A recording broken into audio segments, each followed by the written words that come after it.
Is okay. So, address position, decent. We look down the line at your posture, it's massively improved from the first session. That's obviously positive.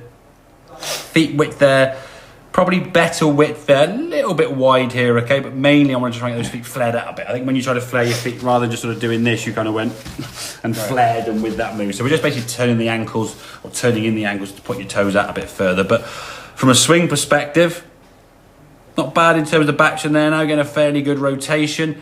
As we start moving back to the golf ball now, you see the club moving, the knees aren't really sort of moving or changing direction. And I would say your pressure now is staying on your right foot as you come into impact here now.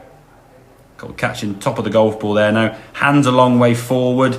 Your right foot now and right knee don't really do a lot of movement here after impact.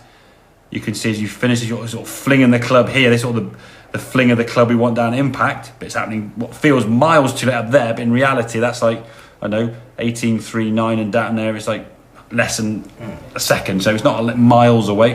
But when you finish the swing, wet on the back foot, lead leg leaning back, struggling to move, and that means your low point, we say, is going to be behind the golf ball, top shots, weak shots, okay?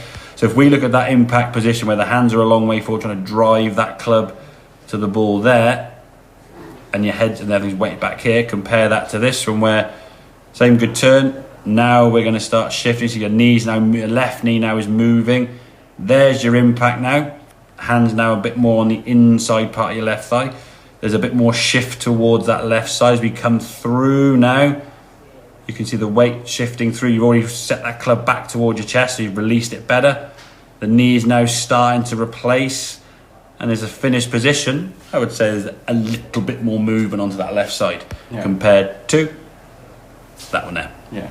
So we've got to get this finished position. That knee there, the green knee, is going to finish where that yellow one is there and move across. That's going to be the practice with the old brushing the teeth where you just put the club on your foot and just get movement through the ball that way. Just get used to doing that to the point where you cannot not do it. Yeah. Right. And it'll be something you could do quite easily, regularly.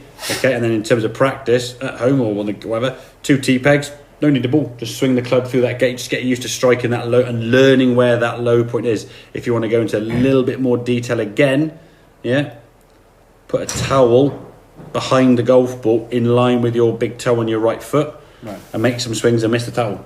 That will kind of move you away this way towards target rather than you hanging back, because if you hang back you're at the top. Yeah. Make sense? Yeah. Good stuff, well done mate.